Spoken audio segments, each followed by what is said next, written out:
The following is a presentation of the Belly Up Sports Media Network.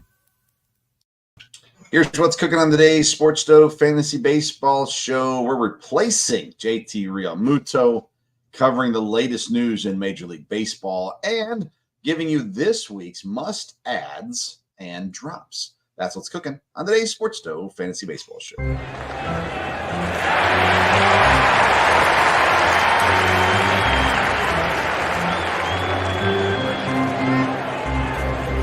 Play ball! Welcome into another edition of the Sports Stove Fantasy Baseball Show, presented by BellyUpFantasySports.com, Righteous Felon Turkey, and Seat Geek.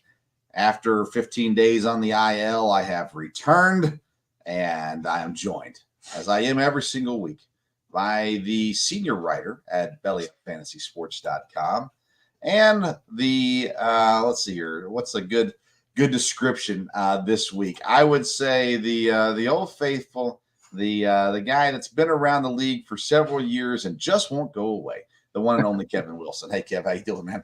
I'm doing great, Vince, and it's been a good weekend here, and we've got some baseball. We got a lot of things to talk about, so I'm really looking forward to this show. And I just want to give a shout out to Chase, who came in out of the bullpen for you last week and nailed down the save. So appreciate him for joining me last week, and we got the win. So I'm feeling pretty good about that. Yeah, we appreciate Chase filling in. Now we have optioned him back to AAA, but who knows? Maybe we'll see him again at some point this season as well. It's good to be back. Enjoyed some time off, and am thankful because Kevin and Chase filled in last week. If you missed it, you can find the episode on the Belly Up Sports YouTube page and catch all of last week's episode there as well. But boy, do we have some baseball to talk about this week, and we're going to get things started off with a segment that we call the Fantasy Burner.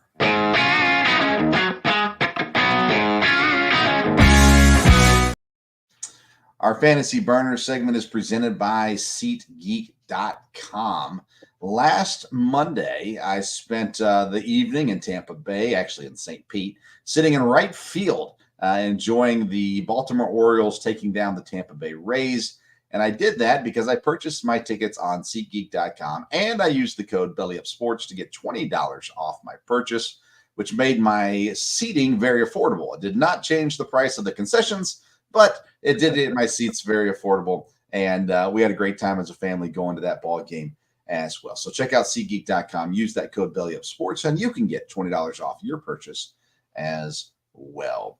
Well, you know, a big injury happened to the catcher position, I guess about a week ago or so, and JT Realmuto gone. And fantasy teams now, if you had JT Realmuto, have to figure out what is going to be your game plan moving forward to make that catcher position work for you. Because typically, Kevin, the way I look at it is if you have one of the top guys, you know, the Rutschmans, the Will Smiths, those kinds of guys, Salvador Perez, William Contreras this year, those are guys you're comfortable and you're set with. Otherwise, you're kind of left in catcher Hades, where you're trying to figure out what am I going to do at catcher. And if you're like those of us who do not have one of the top tier catchers, yeah, I think you've already been dealing with this. So if you lost JT Realmuto, welcome to the club. That's right. What's your advice, Kev, for the JT Realmuto owners who are now trying to figure out what they're going to do at the catcher position? Well, it all depends on what kind of a league you're in. If you're in a 10 team like we are, or even a 12 team, surprisingly enough, there are some options that we are going to get into right now. And so if you don't have one of those top guys, you just have to join with us. I know I've been doing this pretty much all season. You shuffle in a catcher, and then they take a day off, and you shuffle in another catcher. And so, yeah, as you said, join with us because we are used to this sort of thing. So, and I've got some catchers here, and I even wrote an article this past week. I don't know if you saw that, but there are catchers, and I'm really looking forward to seeing who you've come up with, because I've got 3, maybe 4 options here. Okay, so I'm in one league that I have Adley Rutschman in, so obviously I'm set. No problem. I'm in No another issues. league. I've got William Contreras in. No Actually, I got issues. 2 leagues now. I'm pretty content with that. I have another league though, where I have had, in some order of another, these guys. I've had Jonah Heim, I've had Danny Jansen, I've had Shea Langeliers, I've had Gabriel Moreno, I've had Tyler Stevenson. So I've got through a whole lot of guys, and many of those guys are actually on my list here as well. Because Kevin, I looked it up in the last 2 weeks. There have been 12 catchers with 20 or more fantasy points. And of those 12, 1, 2, 3, 4, 5, 6, 7, 8 of them are scored more on the year than JT Realmuto. 7 of them are guys that are available in a lot of leagues right now. So really what I'm saying is the loss of JT Realmuto really isn't that big of a deal. No, it's certainly not May, like if you lost Mookie Betts, which we'll talk about right, later. right. And so, yeah, so no need to panic. No And need to. so just listen up for the next few minutes. We've got the solution. All right, let me give you some names. I'm sure you've got these names on here because I've got a long list of names. So let me start with the higher owned guys. Yanier Diaz, 78% owned, probably not available in your league. Houston Astros. Cal Raleigh, still 71, almost 72% owned. You're not getting them in our league because I have them.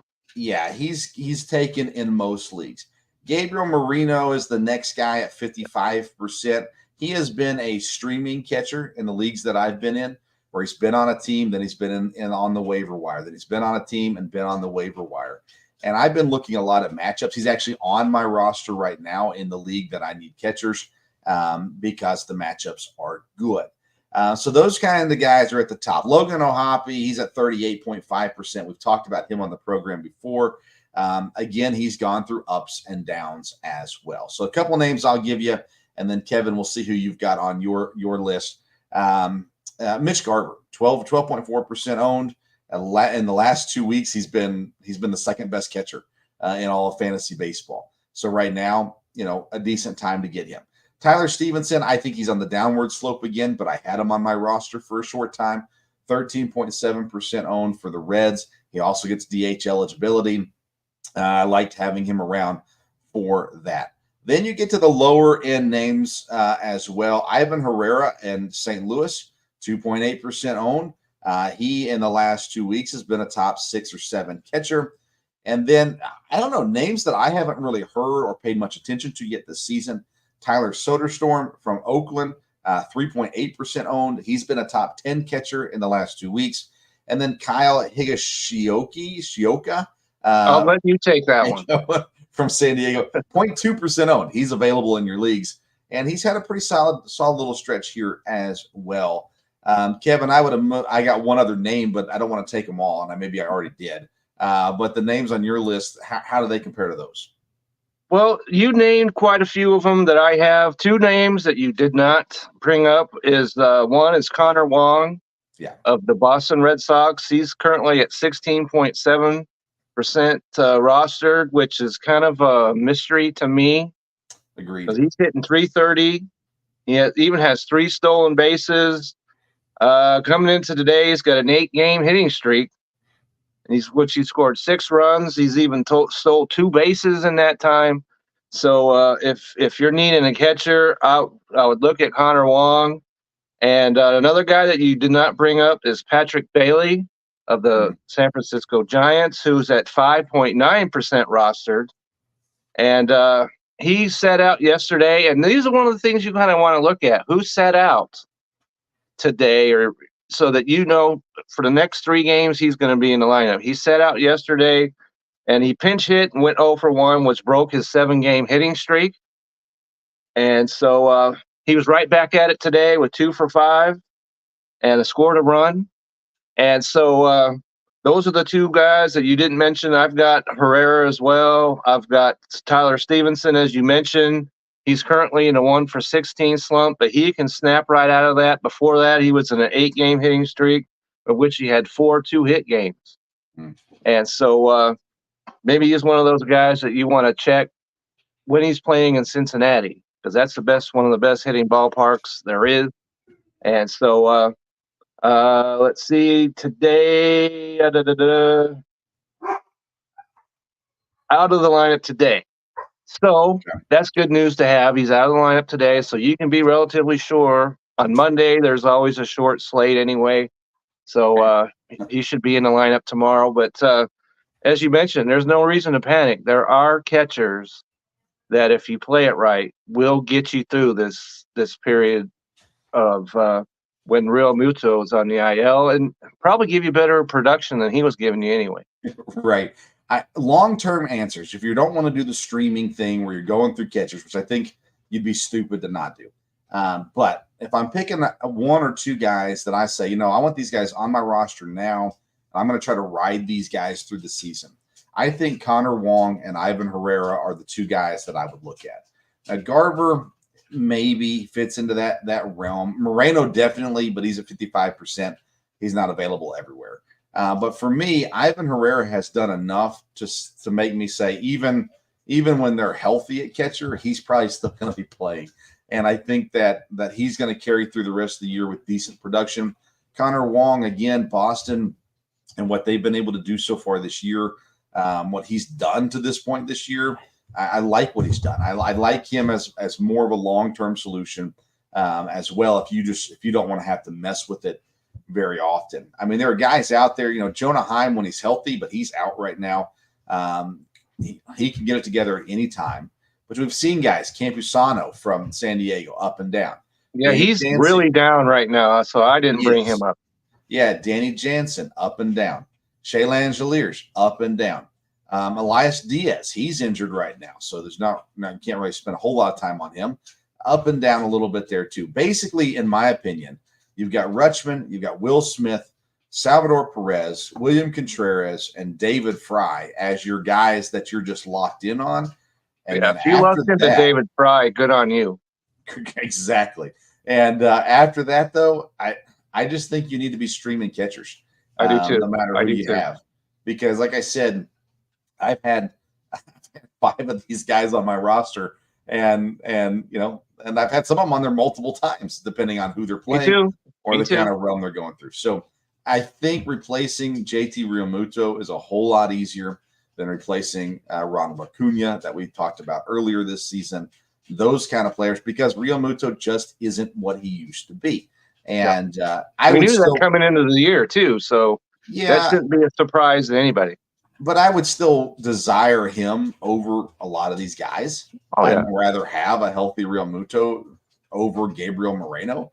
But Realmuto's been down this year. So now if he comes back, he goes right into that streaming catcher category for me until he proves that he can maintain for the rest of the year. Because the Phillies are really good.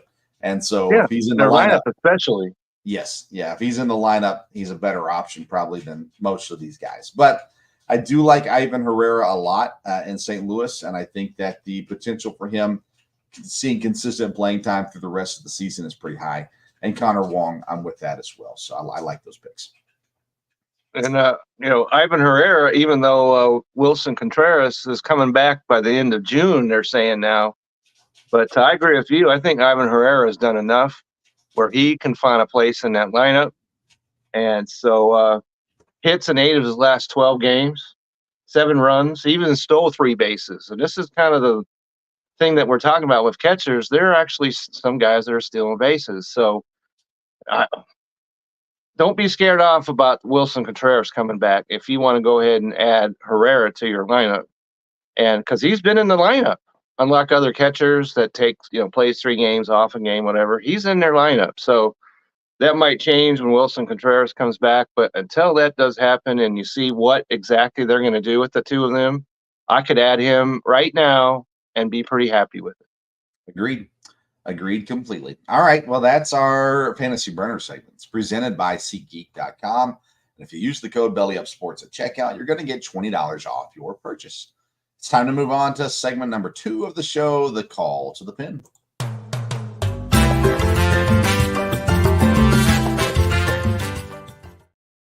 Our call to the pin is presented by Righteous Felon Jerky. It's time to join the flavor revolution, and you can do it at righteousfelon.com. If you use the code STOVE15, you're going to get 15% off your purchase each and every time. Check it out, righteousfelon.com. Let's start with Jose Abreu, Kevin. We've talked about him throughout the season, and he is officially homeless or jobless or whatever it may be. Houston finally decides, you know what, we'll pay the $30 million, but we don't need him on our roster, in our clubhouse, around our program whatsoever. No. Man, what a falling out by Jose Abreu. It has been one of the more dramatic. You talk about step off a cliff. The year before he came to the Astros on the White Sox, he actually was still pretty good. And so I thought him going to the Astros and being in that lineup would be a good thing for him, but that was quickly turned around last year.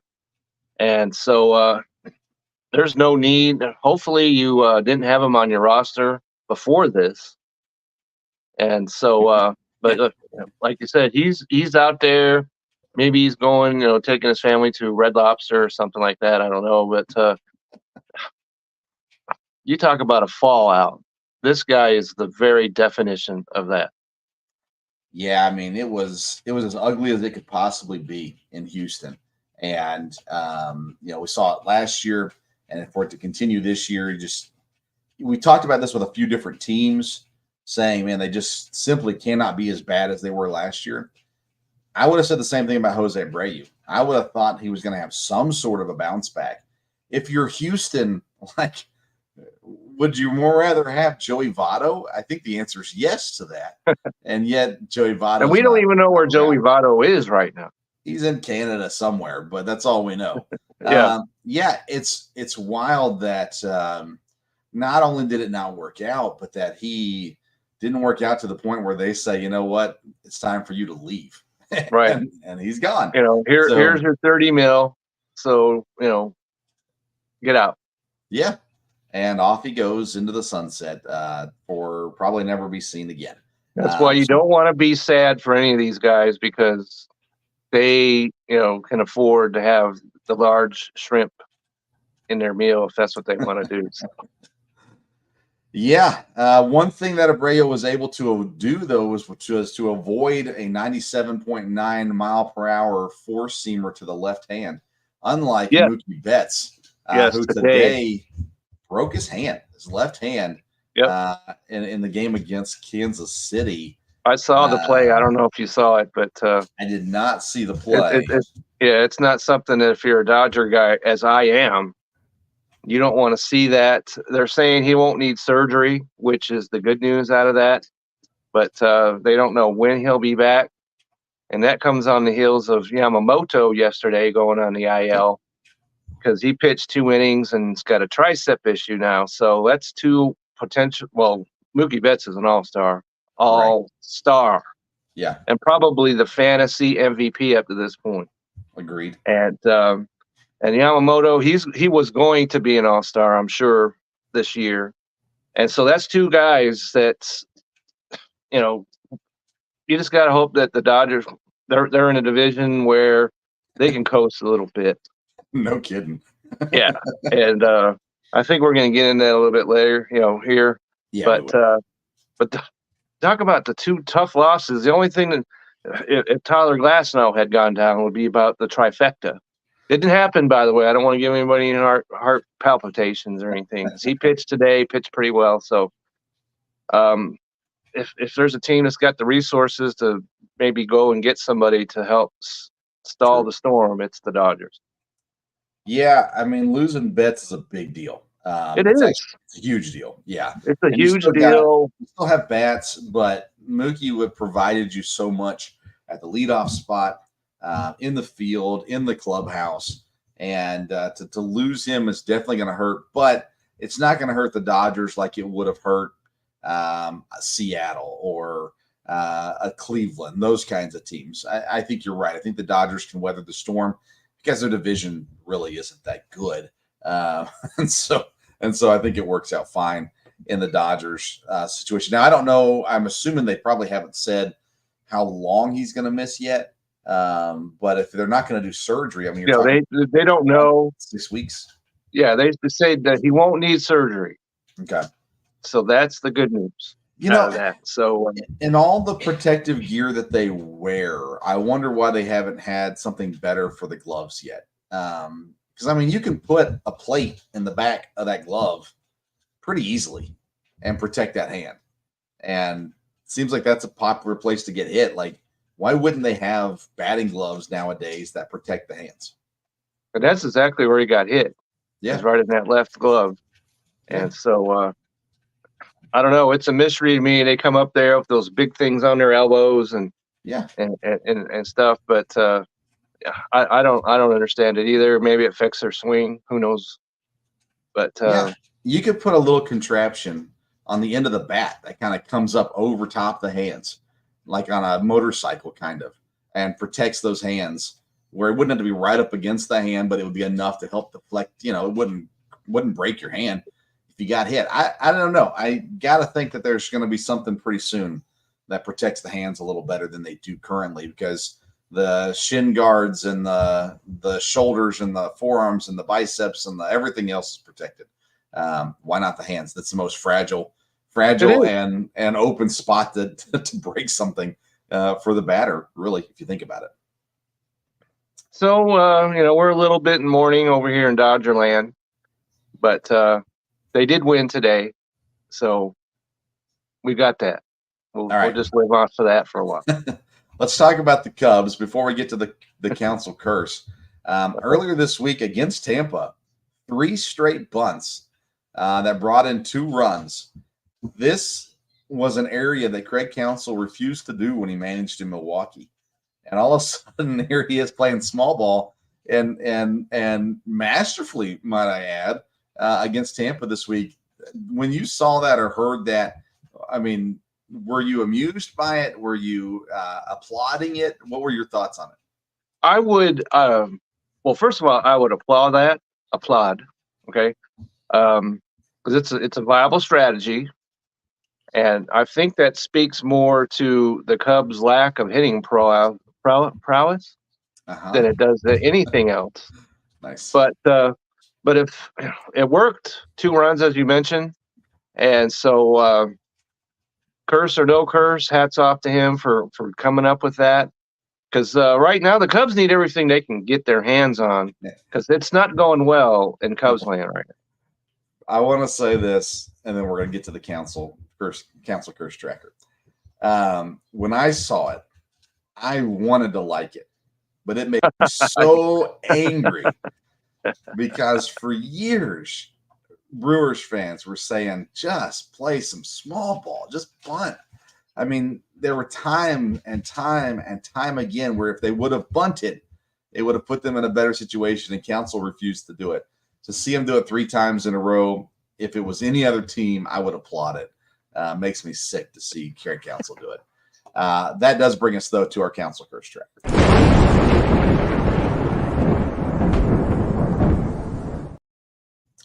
All right, so 2 more guys on the injured list for the Cubs. Ben Brown, the starting pitcher, Jordan Wicks, the relief pitcher, just continue to be impacted by the despicable human being named Craig Counsell.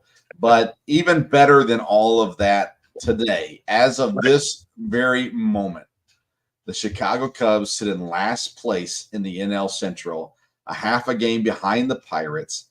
Only 3 wins in their last 10 games. So that bunt played out masterfully, but then they forgot to play the rest of the week.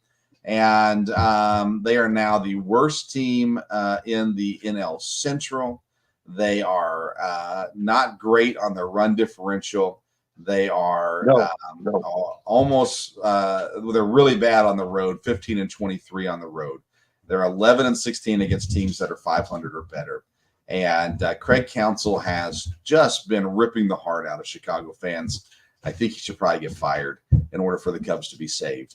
All right, I'm a little biased.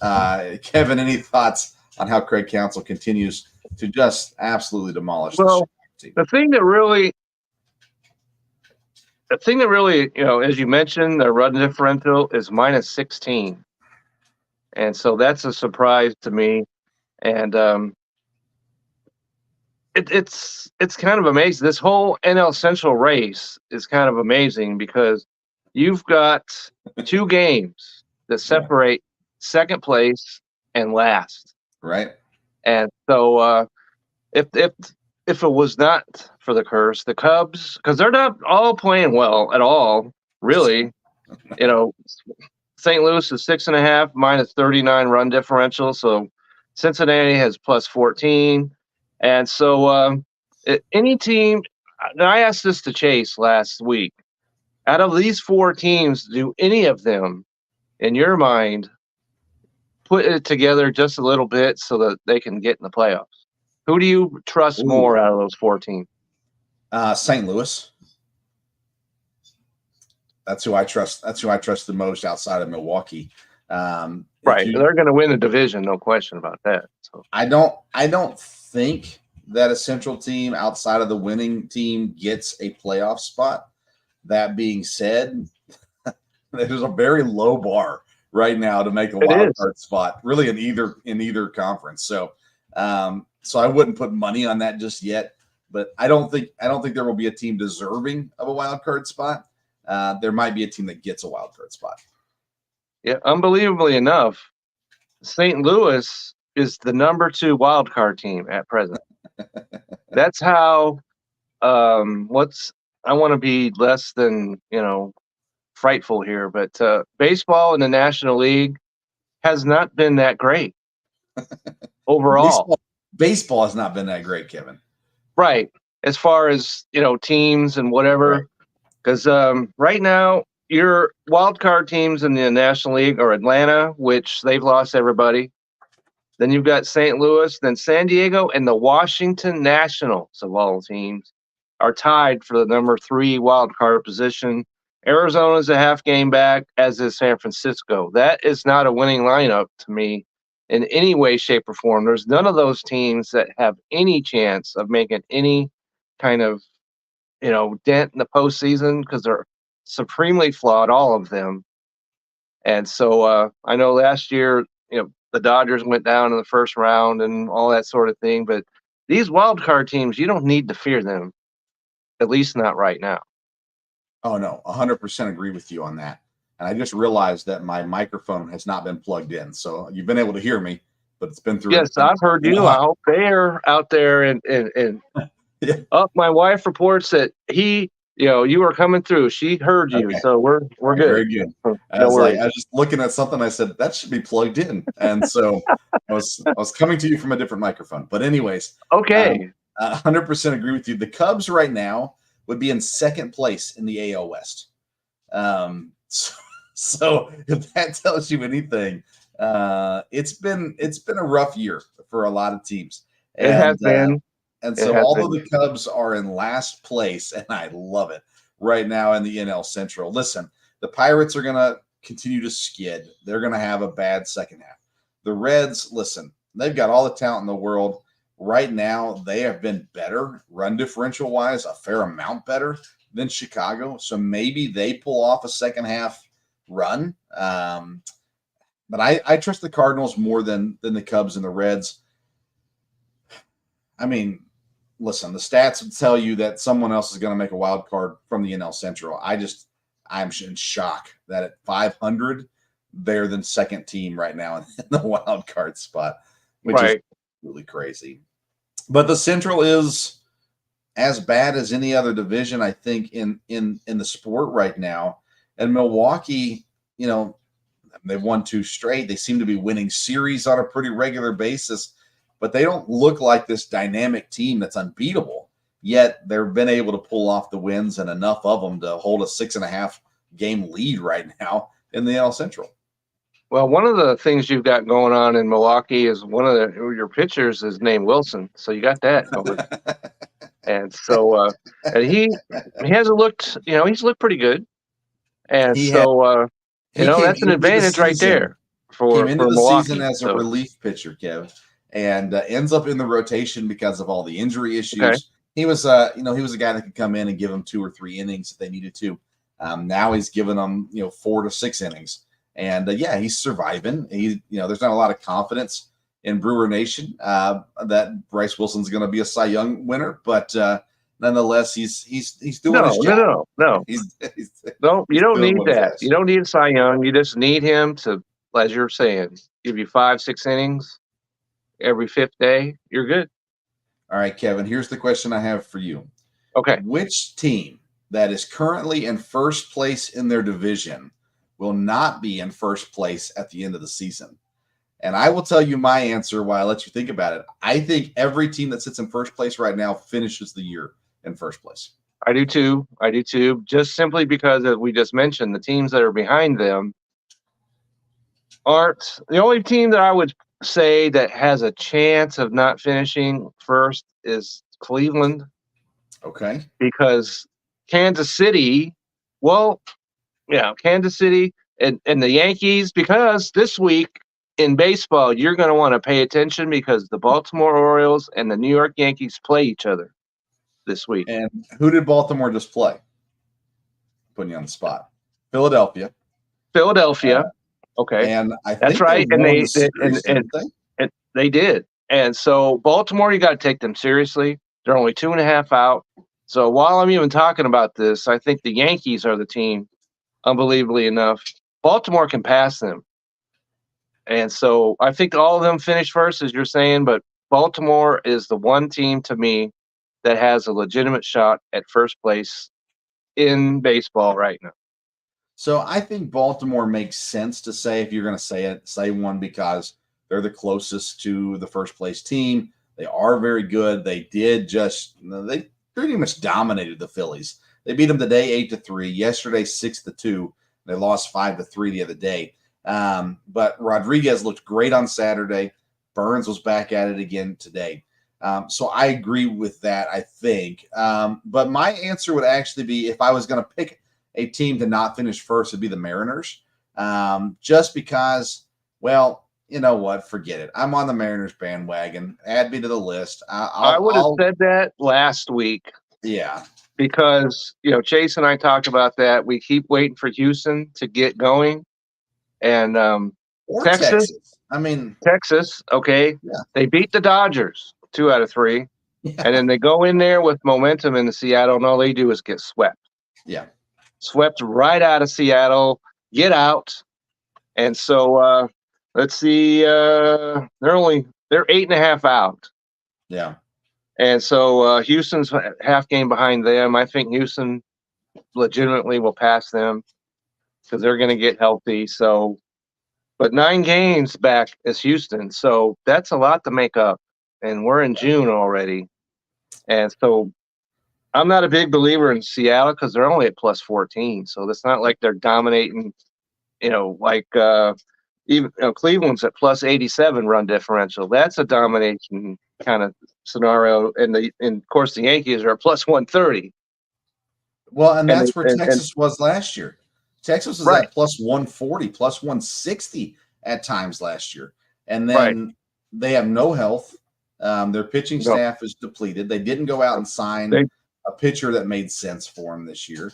And if Scherzer comes back healthy, maybe things saying he's made his last rehab start. Yeah, but do you trust that? No. Simple answer to that is no. No.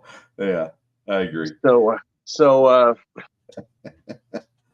oh my goodness. I mean, so listen, there you have, the baseball mess that's going on out there.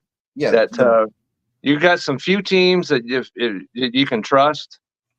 The rest of them, you just go along with the flow. Yeah, I mean, if you don't believe in the Mariners, then you could see the Rangers or the Astros making a run in the second half and catching them. The Guardians, they're just not the sexy team, but they're really good. Kansas City has played well, so could Kansas City catch them? Sure. Minnesota is sneaky, still in the picture. I don't trust Minnesota. They're on a 4-game win streak, but I don't trust Minnesota. In the AL East, Baltimore's the only team. Yeah, they go on a 4-game win streak and then turn right around and lose 3 straight. So right. Minnesota's not a team I trust at all. In the NL West, the Padres and the Diamondbacks and the Giants are all under 500. It just doesn't seem like they're going to catch up. There, Atlanta. Listen, I've been off of Atlanta for about 4 weeks now. They're going to make the playoffs, but my soul, how in the world can you believe that Atlanta is going to catch up to the Phillies? I don't see that happening at all. No, because they lost Harris this week on top of everything else, and he wasn't that great to begin with. But you always thought, because he was on my team, I thought, well, he could start get it together because they moved him up in the batting order. But now he's on the IL, and so just about everybody's on the IL for the Braves. Seems like. But Austin Riley woke up this week. He did. So it's about time Mr. Austin Riley did surface. So welcome to the league, my friend. That's right. Yeah, he finally showed up. All right. That's enough of that. That's our call to the pen this week. It's presented by Righteous Felon Jerky. RighteousFelon.com. Use the code STOVE15. You're going to get 15% off your purchase. But let's get to the reason everyone joins the show. It's our Fantasy Focus.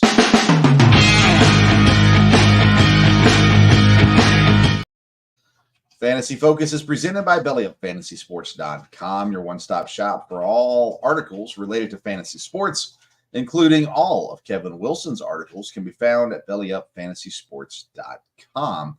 And by the way, huge shout out to Belly Up Sports as a whole. Their support and backing, it means the world, and appreciate them and all that they do to support this program.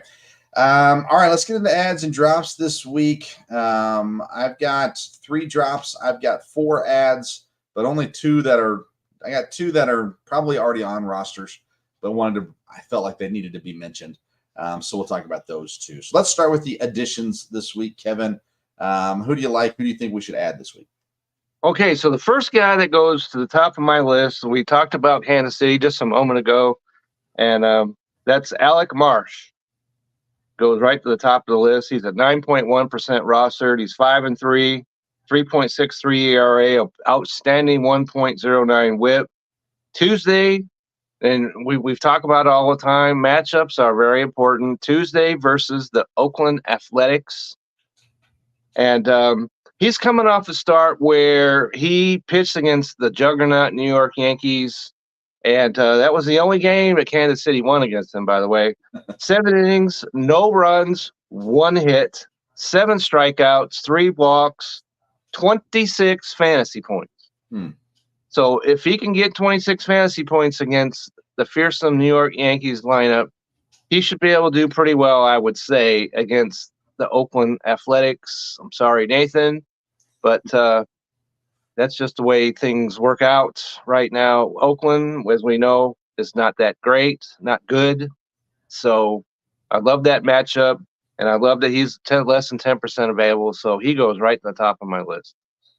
I like it. I'm going to bring back a guy that I mentioned a couple weeks ago, but he's still only 5% owned. So not enough people have listened just yet. Philadelphia Phillies third baseman and shortstop eligible Edmundo Sosa. He had a good week against Baltimore, series against Baltimore, that is, and he's batting .280 on the year, 5 home runs, 2 stolen bases, 19 RBIs. In the last week, he had another home run. He did strike out 4 times. He went 4 of 19, 2 RBIs in there as well. He's leading towards the different spots in the order, but Sosa has been really consistent.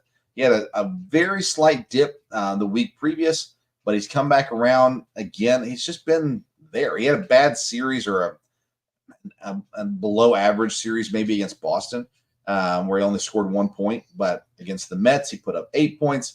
Against Baltimore, he put up 6 points. So, I mean, he's been there doing that, and I love him. He's on my roster. I believe in him. I think he deserves to be on way more than 5% of teams right now. I agree with that. 5% is way too low for him, especially given the team he plays for and the lineup that he's in. So I would like to see that go way higher. And the next guy that I have is pitcher as well. And we know Tampa Bay is a disappointment this year, especially for me, because I defended them before the season began against our good friend Eric over there talking bad about him. But apparently he is correct. But in any case, Taj Bradley from Tampa Bay is at 14.3% rostered. And that's not looking good at 2-4 of a 4.23. Let me see, 4.23 ERA. But his WHIP is 1.10, which is excellent. In his last 2 games, he's given up 1 run on 6 hits, 18 strikeouts, 3 walks, and 12 innings. So in his last start, 33 fantasy points. Wow. Okay, so that's a mind blower. Yeah. And so he's a guy that's available. You want to get him on your roster. And so not a lot of Tampa Bay players you can believe in, but Taj Bradley is one of them. I like that one. I've streamed Taj Bradley. I don't remember if it's in this league or a different league. I've streamed him somewhere, had him on a roster as well at some point. My next guy is owned in 6.9% of leagues, which is up 5.9% recently. He is a shortstop eligible for the Boston Red Sox. David Hamilton, listen, if you haven't found him, find him now. Listen, he has come in due to injuries.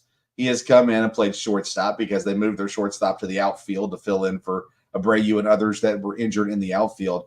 And Hamilton, all he's done is hit. I mean, the guy has been incredible. He's batting .281 right now, 4 home runs, 11 RBIs, 14 steals along the way. He had 3 stolen bases today against the New York Yankees. The guy is a runner.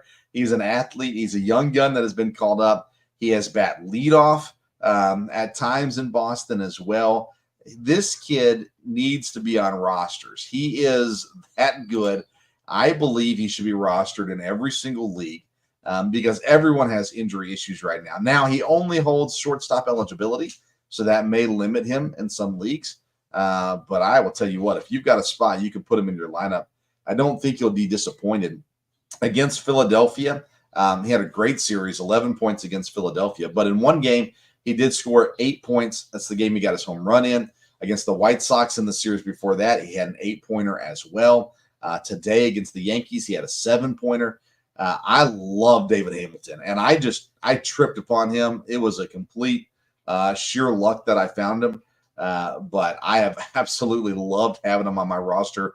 I added him on June the 11th, and have no intentions of letting him go anytime soon because I don't think even when the Red Sox get healthy that they're gonna move him off. I think they're gonna leave him up to hit.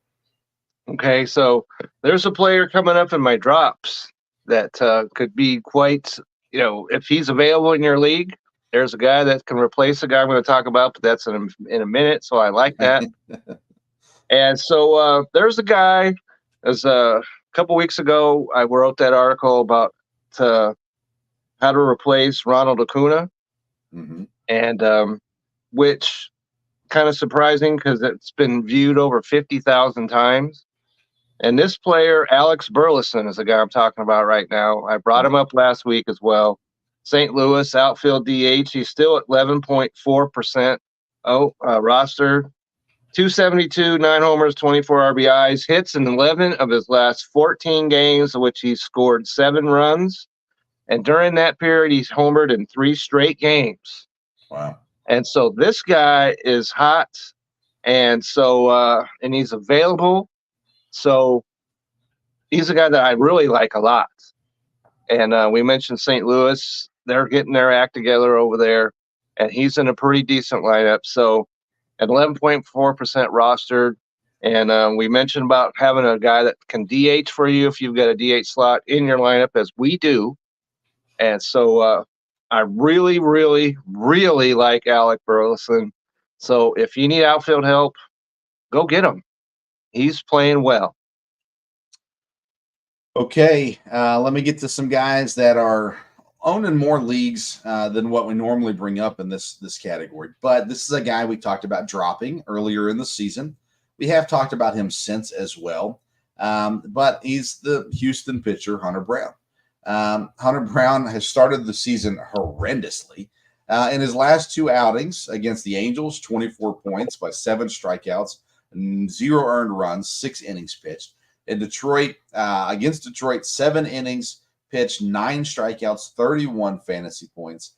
He's not been below 20 points in his last, below 17 points in his last 4 starts. which is really quality points for fantasy.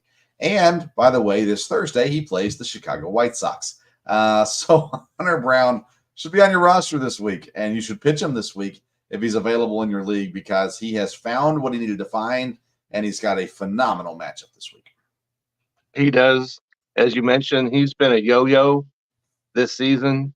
It started out way down where you couldn't roster him. Right. And then I recommended, hey, maybe picking him up, and then he made me look like roadkill. And then, but he's turned it around. He really has. So if he's available, and it doesn't get any better than the Chicago White Sox. Yep. So to put it in perspective, at the beginning of the season, he opened up against the Yankees. He scored 11 points. You thought, well, it was the Yankees. The next game he played the Rangers. He went 3 innings, 5 earned runs, -10 fantasy points. You thought, ouch, that hurts, but it's the Rangers. The next game he went against Kansas City. He pitched 0.2 innings, 9 earned runs, -24 points, and you begin to worry. Faced Atlanta and had 7 points. Faced Washington and had 4 points. He got into the double digits at 10 points against Cleveland before going back to 6 points against Seattle. And I'll tell you what, I was off on Hunter Brown. But since then, May the 11th, he started at Detroit. He got 16 points. He didn't have a great outing on the 22nd against the Angels, where he only scored 10. But really, other than that, he's been back to where you need him to be fantasy-wise. And I think he should be owned in pretty much every league. I don't think 55 is way too low for Hunter Brown at the way he's been pitching recently. So if he's available in your league, pick him up and make sure you pitch him on Thursday. Absolutely. And speaking of matchups, the guy that he came through for me this week, it's Brandon Pfaadt. I guess that's how you pronounce it. From Arizona, 21.8% rostered. Doesn't look good as you look at his record. You'll be scared. It's 3-5 with a 4.38 ERA, but 1.16 WHIP, which is solid. The Angels, 1 run on 6 hits, 8 strikeouts in 6 innings, 22 fantasy points. Wednesday versus the Washington Nationals. And even though we just talked about how they're in a playoff spot, but that's because everybody else is putrid as well. So nobody's scared off about the Washington Nationals lineup. So that is a solid lineup to go up against. And you ride him while he's pitching well, which he is. And then when he stops doing that, then you send him off into the horizon. But right now, he's definitely rosterable, if that's a word. Rosterable? I'll take it. Sounds like a word. Well, this is a great transition because my next guy is a Washington National. And this is a guy we talked about before the season started as a guy we both liked. He started the season and he's had a rough go of it. But at 47.7% owned, Lane Thomas is on that hot streak right now. We talked about Lane as being a guy that when he is hitting, he's a good guy to have on your roster. He hit a home run in each of his 3 games against Miami in this series. He's batting .238 on the season, but those 3 home runs that he hit this week takes him up to 6. He doubled his home run outage this week. 22 RBIs, 16 stolen bases, so he's giving you something even without the power. But he seems like right now he is catching on, and when he's hitting well, he's a good guy to have on your team. He's rostered in our league currently, but he's available in over 50% of leagues right now. And I just think Lane Thomas is that guy that he's proven that he can perform. And so when he is performing, he's the guy you want on your roster. I agree with that 100%. And there's some Washington Nationals coming up at the end of this week, as I wrote about in an article, which I'll talk about later. But there are some hitters in that lineup that you're going to like. But I'm still starting Pfaadt against them on Wednesday. All right. Very good. Any other ads? I'm ready to move to drops if you are. I do not have any other players to add at this point. All right. Let's go to the drops then. And let's see who people have that they need to get rid of this week. Kevin, I'll let you start. Okay. So the guy I'm going to go to, which is part of that Cubs curse we mentioned earlier, And that's Dansby Swanson. Oh, yeah. I like it. Okay. Shortstop of Chicago, 58.7% rostered, but he's hitting 214, and he's in an 0 for 13 stretch at present. And his fantasy points this past weekend, 0-0-1. So we talked about shortstops. There are shortstops that are available. Now, if you're in a 16-team league or whatever, something like that, you're not dropping Dansby Swanson.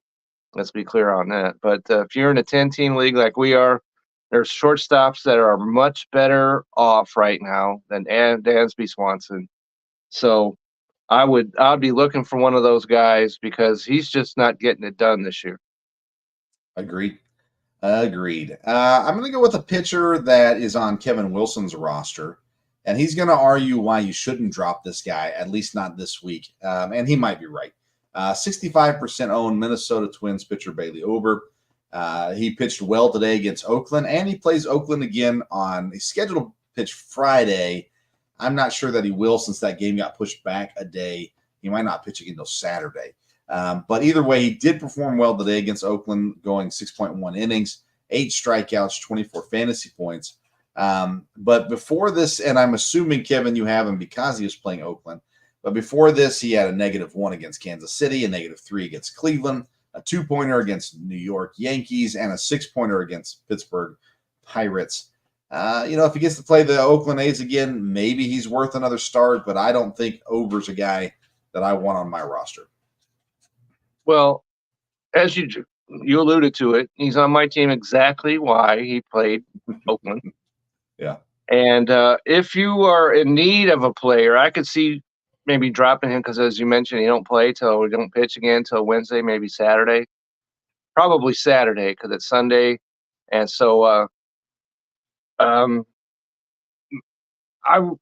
against Oakland, I'm willing to ride that out a little bit because of the size of our roster. Yeah. I'm in another league which does not have the size of that.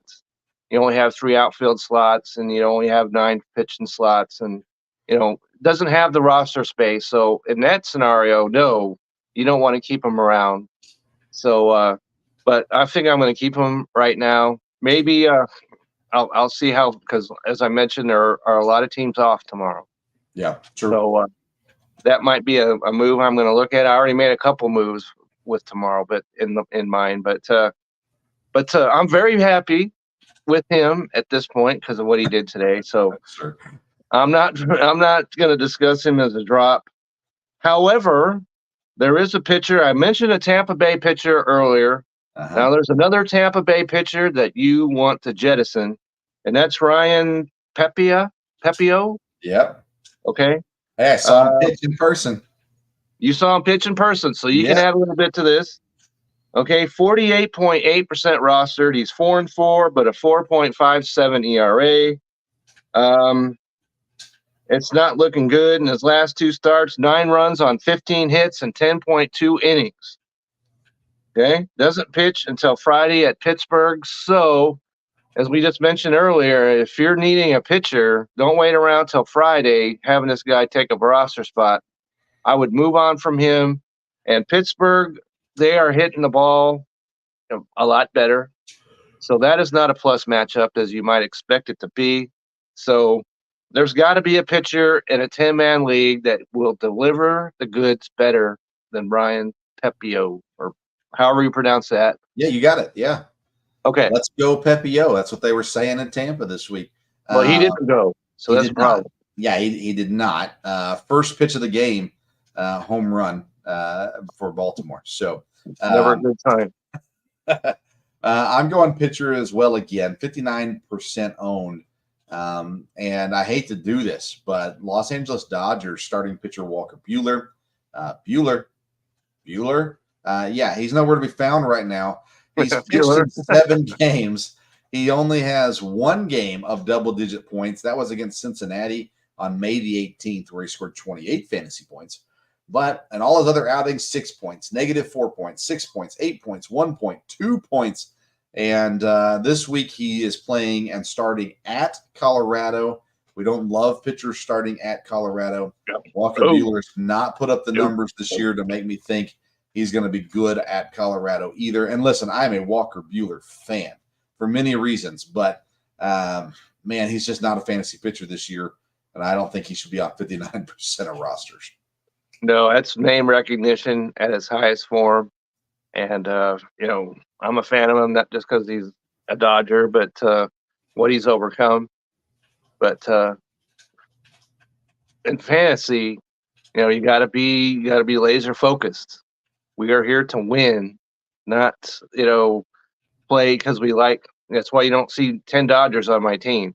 Right. I'm trying to win. So I have one more guy, and that's on the other, if you will, LA team, even though they're not in LA, and that's Taylor Ward. Yeah. Outfielder, DH for them, 66.4% rostered. Someone's going to have to explain to me how this guy is rostered that high. 243. He's got 12 homers, and he was actually pretty well. He was playing pretty well a while ago, so maybe that explains it. 2 hits since June 11th. Wow. 2. Okay. Currently 0 for 20. Okay. Last -2, 0, 1, -1. That's what he's done in his last 4 games. He's got your Milwaukee Brewers up next. And so that is not a plus matchup. And even though they're playing him in Anaheim, so they should still be the Anaheim Angels. Just this little shout out right there. But Taylor Ward, 66.4%, needs to drop about 40% to me. And so he's not getting it done. You can find outfield help no matter what size league you're in that will get you better performance than Taylor Ward. I agree. And I'm got one more guy too. He's owning 43.2% of leagues, the Atlanta catcher, Sean Murphy. We spent our whole first segment on catchers. The guy didn't get mentioned, not one. The guy is 5 of 33 this month. He's batting 143 on the year with only 1 home run, which he got back on June the 8th. 4 RBIs, 3 runs, 5 fantasy points on the season is what he has. So now he's been hurt. He hasn't played the whole season, but 5 fantasy points on the season. We gave you so many catchers to look at in the first segment. Sean Murphy should not be rostered right now in a fantasy league. And what's surprising is he's owned by the #1 team in our league right now in Chase Thornton. And I don't understand why when there's other guys out there. That surprised me a lot. But hey, hang on to him, Chase. You need to keep him, but everybody else needs to drop Sean Murphy because there are guys. I mean, Connor Wong, Tyler Stevenson, Ivan Herrera, Logan O'Hoppe, Mitch Garver, Kyle Higashioka is doing better, and he's only owning 0.2% of leagues. So, I mean, come on. Go get yourself a catcher that makes sense. Sean Murphy is not that catcher. No. And, another indication of why it's been a rough year in Atlanta. Yep. Because he's not hitting. Now, what is it? Darnod, he's been really good. And he's been playing well. And I don't know why Sean Murphy is playing as consistently as he is, honestly, right now, because he's playing 2 games and getting a day off. I just think they need to sit him. But anyways, that's my own opinion, of course, as well. Well, the numbers bear it out, so it's just not opinion. Agreed. And I'm glad he's not on my team. I'll just say that. Yeah. All right. So Fantasy Focus presented by BellyUpFantasySports.com. Again, it's where you can find Kevin's articles. Kev, what we got going on this week on the old Belly Up Fantasy website? Well, this week has been a fairly busy week for me. As I wrote an article for last Monday's streamer pitchers, which doesn't apply now, but both of those pitchers that I did name brought home the gold. Okay, so I just want to mention that. And the catcher article, if you want to get a little bit, because I get in a little bit more depth as far as stats and whatnot in that article, I posted that on Monday, I believe it was. And so then I've got an article because we talk about matchups. And one of the matchups for starting Friday over the next 10 days is one of the best you'll ever find in fantasy sports, and that is the Colorado Rockies have a 10-game homestand. It started on Friday, playing the Pittsburgh Pirates. And so I said there are a couple of Pirates that you need to put on your roster because of those. They're in Colorado. Both of those players busted out. Okay. So let me just mention that. And now the Dodgers come in starting tomorrow for a 4-game series. And as you can imagine, there are not a lot of Dodgers that you can get off the waiver wire, but there is one. And one I picked up on my own advice. Okay.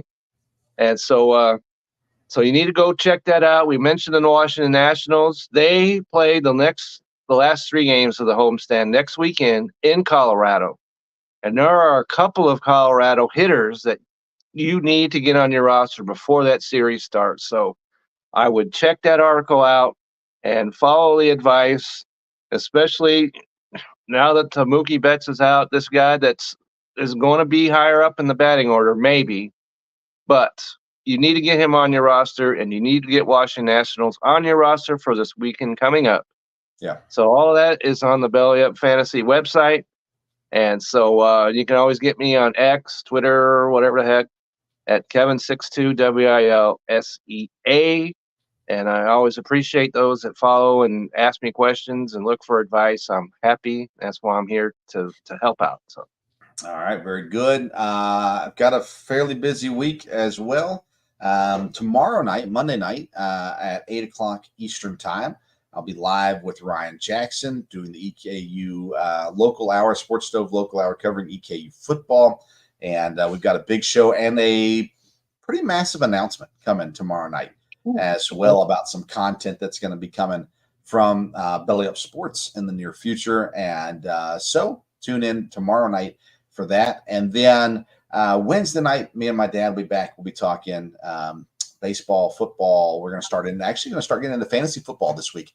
We're going to be doing quarterback tiers, fantasy quarterback tiers on this week's episode. So tune in Wednesday night, 8 p.m. And then we'll also be talking NASCAR on that show too. So Iowa is currently, they're racing right now, getting ready to enter stage 3 at Iowa as we're doing this show. So we'll be talking about that on Wednesday night as well. And then, of course, next Sunday, we'll be back here to talk fantasy baseball as well. So follow me on Twitter, X, at Sports Stove, and you can get more information there as well. Happy Father's Day to all the fathers. Happy Father's Day to everybody out there. I'm getting ready to call my dad here in just a moment. So we'll get to that. Thanks for tuning in tonight. Good to be back, and we'll be back again next week with more fantasy baseball advice as well. So thanks for tuning in to the Sports Stove Fantasy Baseball Show. Until next time, we'll see you around the Sports Stove. Everybody have a great week.